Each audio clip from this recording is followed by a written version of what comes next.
When we came to power, my first priority was that Pakistan would be a country which will try its best to bring peace. India keeps accusing us that there are these groups there. I would like the United Nations to send observers. No Pakistani government would have dared to do this because it would have created strife. Prime Minister Modi told me that, there were terrorist attacks from Pakistan. I said, we have problems with you. There are terrorist attacks which we know are instigated by India in Balochistan. We caught a spy, Kulbhushan Yadav, who admitted what the sabotage going on in Karachi and Balochistan. So we said, look, let's leave that behind. Let's move forward. Our main priority should be our people. Rather than sending us any proofs, they sent their jets in, they bombed us, we retaliated. A jet, 2 of their planes were shot down, 1 pilot bailed out in Pakistan. We immediately returned the pilot, saying that, look, we do not want any escalation. Rather than taking that as a peace gesture, the entire campaign, almost the entire campaign of Mr. Modi in the election was how he had taught Pakistan a lesson that jets had killed 350 terrorists. Complete lie, they had just killed about 10 trees of ours. Mr. Modi used words like, this is just a trailer, the movie is about to start. I went into Pakistan and taught them a lesson. Then we discovered they were trying to push us in the FATF blacklist. That's when we realized there was an agenda. And that agenda became obvious on the 5th August. Narendra Modi is a life member of RSS. RSS was an organization that was inspired by Adolf Hitler and Mussolini. It was hatred for the Muslims and for the Christians. It was this ideology of hate that made Narendra Modi in 2002 do a pogrom against Muslims in Gujarat when he was the chief minister. Congress Home Minister gave a statement that in RSS camps, terrorists are being trained. And these terrorists butchered 2,000 Muslims and 150,000 Muslims were made homeless. Narendra Modi could not travel to the US because of that. India went against 11 United Nations Security Council resolutions. They went against Simla Accord, actually went against the Indian Constitution. Illegally, they revoked Article 370, which gave Kashmir the special status. What sort of a mindset would lay siege to 8 million people with 900,000 troops? Women, children, sick people, locked in as animals.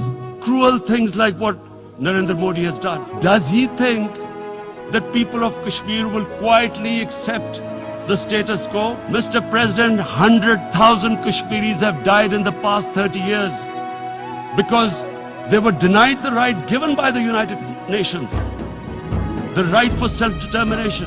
What is going to happen when the curfew is lifted will be a bloodbath. The people will come out.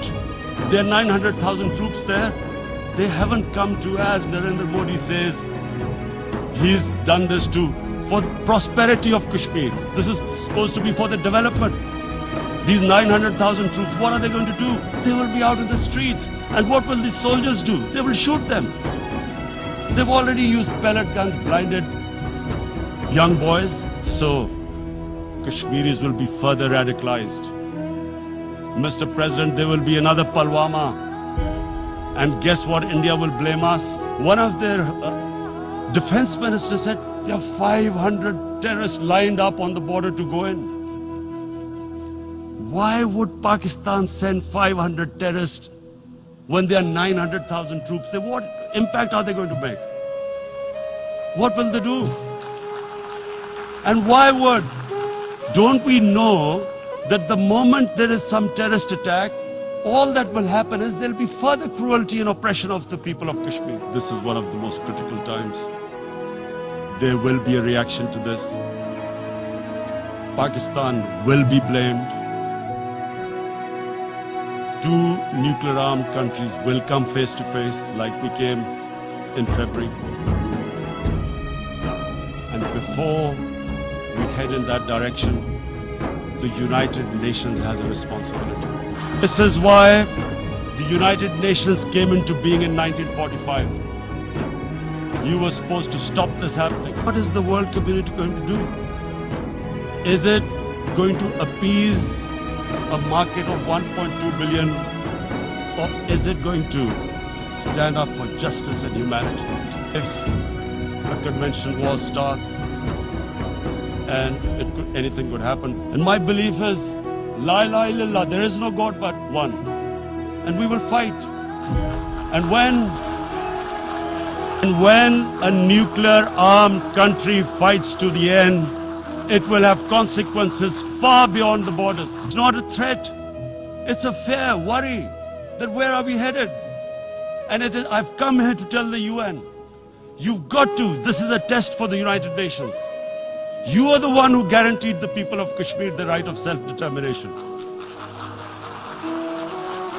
They are suffering because of that. And this is the time to take action. And number one action must be that India must lift this inhuman curfew, which has lasted for 55 days. It must free all political prisoners, and especially those 13,000 boys that have been picked up. Parents don't know where they've disappeared. And then the world community must give the people of Kashmir the right of self-determination. Islamophobia since 9/11 has grown at a pace where it is alarming. Human communities live together. There should be understanding amongst them. But Islamophobia is creating a division. Muslim women wearing hijab, it's become an issue. Hijab is some sort of a weapon. A woman can take off her clothes in countries, but she can't put on more clothes. How is this happening? Because of Islamophobia. And how did this Islamophobia start? After 9/11. And why did it start?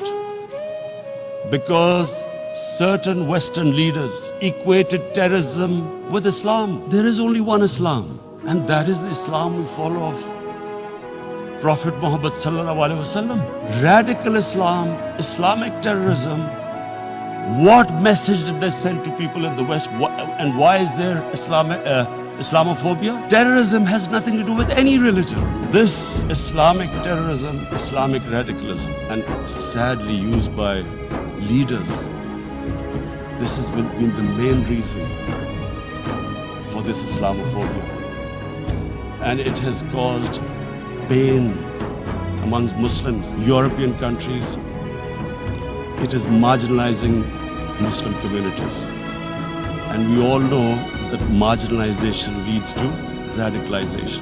We must address this issue. I'm sad to say that we Muslim leaders have not addressed this issue either. But unfortunately, the Muslim leadership was so scared of being called radical Islam that all of them became moderate. We, in the Muslim world, did not explain to the West that there is no such thing as radical Islam. After 9/11, Islam was supposed to be equated with terrorism, with suicide attacks. So this bizarre thing happened. No one explained. Suicide attacks and Islam were equated. No one did research that before 9/11, the majority of suicide attacks in the world were by Tamil Tigers, who were Hindus. No one blamed Hinduism, and quite rightly. Muslim leadership let the Muslims down. We should have explained to them what a prophet, peace be upon him, means to us. Prophet's life was living the Quran. He was an example of what the Quran guided us to be.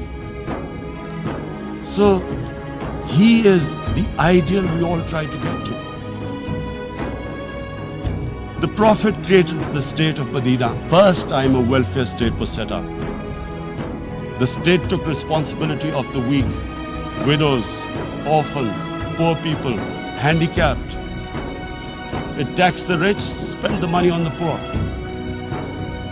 The state announced that all human beings are children of Adam, hence equal.